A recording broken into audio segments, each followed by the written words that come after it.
Ragazzi, buongiorno. Oggi siamo a una nuova lavorazione. Abbiamo da farvi vedere e insegnarvi a fare la manutenzione ordinaria e o riparazione alle forcelle. Le Showa da 39. Il principio di funzionamento di queste forcelle è basilare. Abbiamo un semi pompante all'interno, una molla e andiamo a cambiare i paraoli. Sventriamo un lavantreno, togliamo ruota, parafango, pinza freno, andiamo a sfilare le forcelle, le mettiamo a scolare e le mettiamo su banco. Una bella lavata. La lavapezzi è già pronta, il lavandino per scolare è già pronto. Andiamo a revisionare la forcella, ragazzi. Wow! E l'arnese, l'utensile più utilizzato della mia officina. Pazzesco, va bene a far tutto.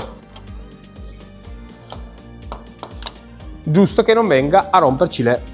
Andiamo a togliere prima il parafango, perché sfilando la ruota andremo sicuramente a sforzare sui bulloni. Essendo che il parafango dobbiamo comunque toglierlo, quindi prima togliamo il parafango e poi scalziamo la ruota senza avere grosse difficoltà. Prendetevi il vizio, ragazzi, di riavvitare i bulloni dove li avete tolti, così da non far casino dove lavorate.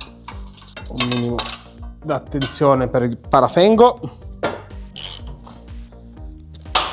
Consiglio pratico: quando togliete le ruote, visto che poi diventate pazzi, si diventa pazzi, ma divento pazzo anch'io a ricentrare la ruota, quando togliete rimettete. Quindi avete tolto il perno, rimettete il perno con l'ordine esatto di tutti i distanziali e non diventate pazzi. Quando andate a smontare la forcella, non sapendo chi è passato prima di voi, non sappiamo quanto ha chiuso il bullone alto, il bullone superiore dello stelo. Essendo che non sappiamo se l'hanno chiuso con la pistola, se l'hanno chiuso con la dinamometrica, se l'hanno solo appoggiato, cosa che fisicamente va bene, io per sicurezza do una prima allentata al bracciale della piastra superiore. Vado ad allentare già questo bullone qua in modo tale che ho la piastra inferiore che mi tiene ferma la forcella, così è più morbido dopo da poterlo svitare. Faccio già sia uno che l'altro. Ah, cazzi. Abbiamo allentato i tappi sopra, ora possiamo iniziare a sfilare le forcelle. Fate attenzione che nel momento in cui la allentate la forcella spesso scivola giù, rischiate di farla rotolare per terra. Una e due. Ti buttiamo un occhio ai cuscinetti dello sterzo. In questo caso i cuscinetti sono perfetti perché non grattano, si muovono perfettamente e non rompono assolutamente le scatole, quindi li possiamo lasciare così. Dobbiamo andare a togliere questo coperchietto qua, questa protezione, e per toglierlo possiamo dargli con un piccolo scalpellino senza la punta per non rovinarlo, o un cacciavite brutto o qualsiasi cosa con un martelletto di gomma. Mi raccomando, con un minimo di malizia e attenzione. Non servono botte potenti, dovete solo creare le vibrazioni che possa leggermente spingerlo fuori. Uno è a posto.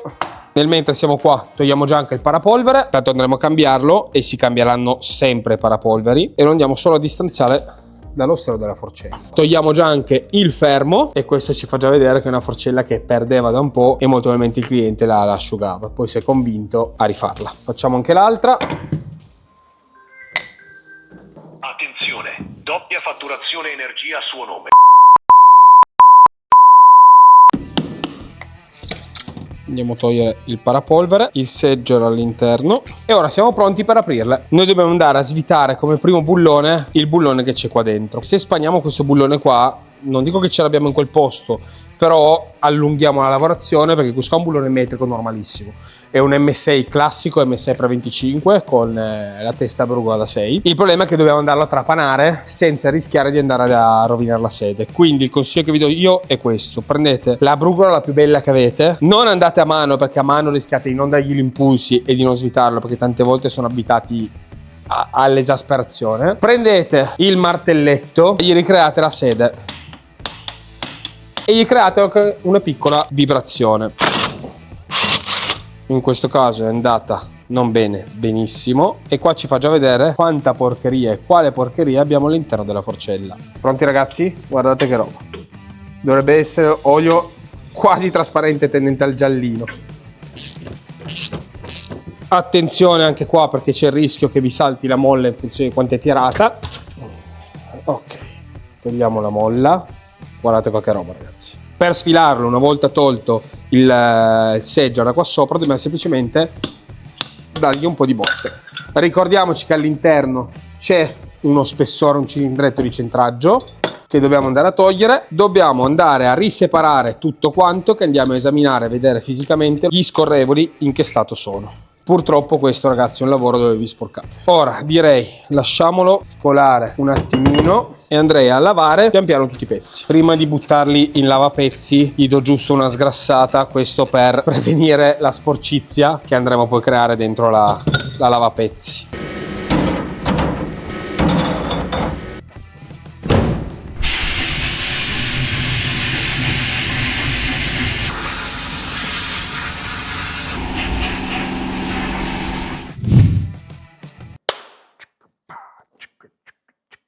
Abbiamo pulito tutto, sistemato tutto, ordinato tutto in maniera precisina e adesso possiamo andare a rimontare, ragazzi. Andiamo ad assemblare il pompantino. Ovviamente straccetto sempre in mano, diamo sempre la rifinita. Non pensate male, non pensate male. Andiamo a mettere lo scorrevole interno, almeno rimane già posizionato, che abbiamo lavato, controllato ancora il labbro di tenuta, sia quello interno che quello esterno. Per montare infiliamo esattamente il pompante con la molla all'interno dello stelo, lo facciamo uscire, mettiamo il bicchierino che serve da centraggio per la forcella e andiamo ad infilarlo. Ora vi faccio vedere come possiamo fare per riuscire a tenere fermo il pompante. Per tenere fermo il pompante potete infilare provvisoriamente la molla, quindi a questo punto posso iniziare ad imbucare la vite. Rondella nuova, una volta che la vite ha preso possiamo togliere la molla, non ci serve e fa solo casino. Se volessimo fare precisini possiamo andare a chiudere con la dinamometrica, ma avendo una rondellina nuova in rame preferisco dargli un pelino più ritirata, in modo tale che la rondellina tende già a fiaccarsi come si deve e non fare effetto molla. Ok. Ora dobbiamo andare a piazzare lo scorrevole esterno. Mi raccomando, in questa fase non avete più modo di pulire sotto, quindi cerchiamo di essere il più puliti possibile e ogni volta che vediamo, tocchiamo lo stelo, lo andiamo a ripulire, a ripassare. Ok, abbiamo messo anche la sua rondella che fa da spessore, ora possiamo andare a calzarlo giù. Per calzarlo avete bisogno di un attrezzo specifico. Ce ne sono di 1000 tipi, 1000 modelli, 1000 dimensioni, 1000 colori. L'importante è che sia qualcosa che possa avvolgere lo stelo e posso andare a schiacciare giù direttamente lo scorrevole. Una volta che è messo,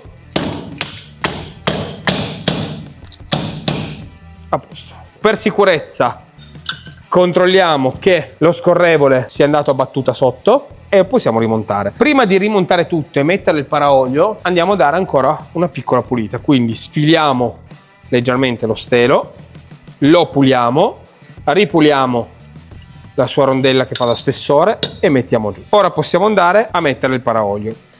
Il paraolio quando arrivano che sono totalmente secchi, quindi onde evitare che prima che arriva l'olio passi leggermente lì, la forcella rimane più dura, ci ungiamo leggermente il dito con l'olio, non dobbiamo metterlo a mollo, lo ungiamo proprio leggermente, gli diamo un po' fuori, così ci aiuta a calzarlo, e un pelino dentro, ma proprio poco.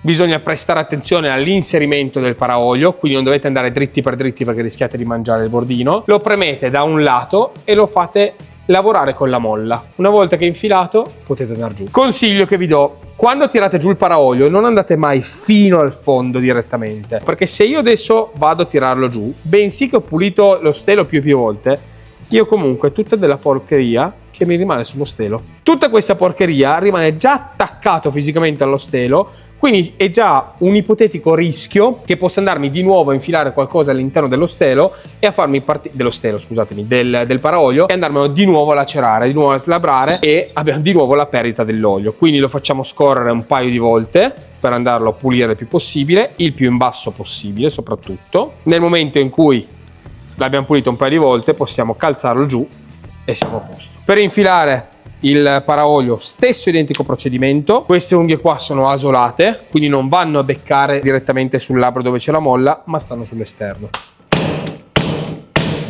Sentite un rumore, un baccano, ma non fa così rumore, è lui il rumoroso, non ho applicato così tanta forza. Andiamo a vedere che siamo arrivati in sede e si è liberata la sede del segger. Andiamo a mettere il segger, parapolvere, Stessa identica cosa. Sul parapolvere preferisco sempre anche qua dargli leggermente sul bordo per un motivo, per far sì che se deve entrare della porcheria ha la possibilità di attaccarsi sulle pareti del parapolvere. Il parapolvere non deve far tenuta, deve solo esclusivamente riparare dagli agenti esterni. Per sicurezza facciamo esattamente la stessa procedura di prima, perché mentre abbiamo toccato lo stelo rischiamo di sporcarlo. Sempre a stelo totalmente esteso, calziamo giù e siamo in bolla. Per i coperchietti cromati non esiste un vero e proprio metodo. Se prendete un tubo lungo che appoggia qua, ve lo dico già perché purtroppo ho già provato, rischiate di andare a fiaccare e a rovinare tutto. Io adesso col martelletto di gomma vi faccio vedere come faccio io senza andarli a rovinare e a segnare. Gli dobbiamo dare sul bordo andando verso il basso. Devo solo creare la vibrazione che mi possa far scendere il bicchierino. Ovviamente non usate quello di ferro. Montato, messo, a posto. Faccio la stessa identica lavorazione con la sorella, la gemella, e ci vediamo all'inserimento dell'olio.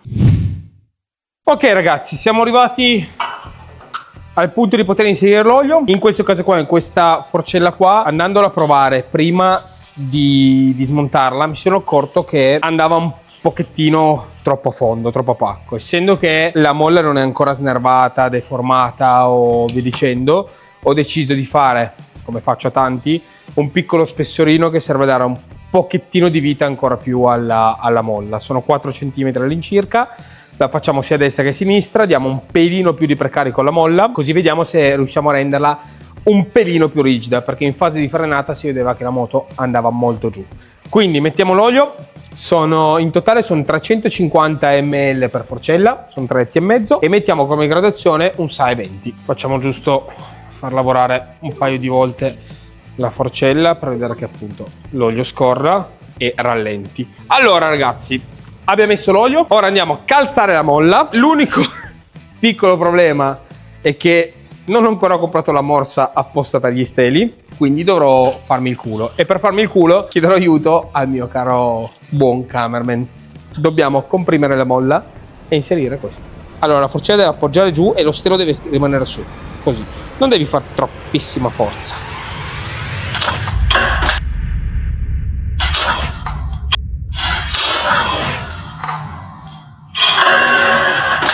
Ma ti ha beccato serio? Scusa.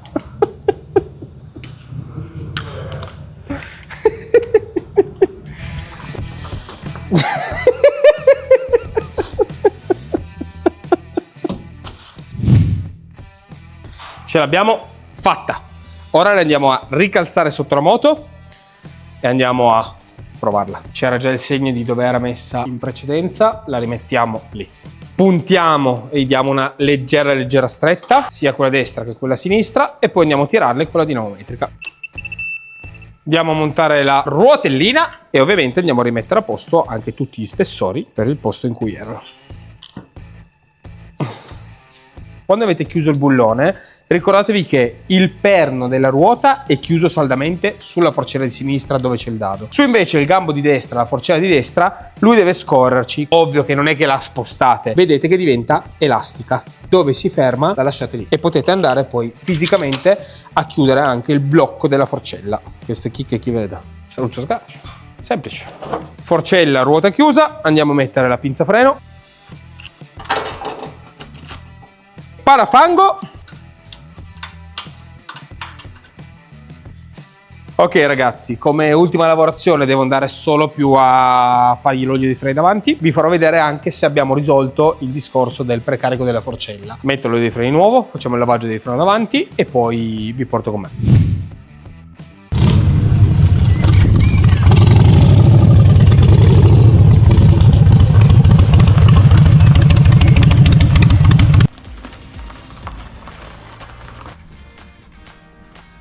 Ok ragazzi, a posto, la moto si comporta bene, le forcelle non sono male, il discorso del precarico abbiamo risolto notevolmente. Fateci sapere se avete qualche lavorazione particolare che avete piacere di poter guardare, non nel limite del possibile cercheremo di accontentarvi. Mi raccomando, se vi è piaciuto questo semi tutorial metteteci per piacere un like e commentate se vi fa piacere con consigli, non consigli, i vostri commenti. Ragazzi, buona giornata e alla prossima.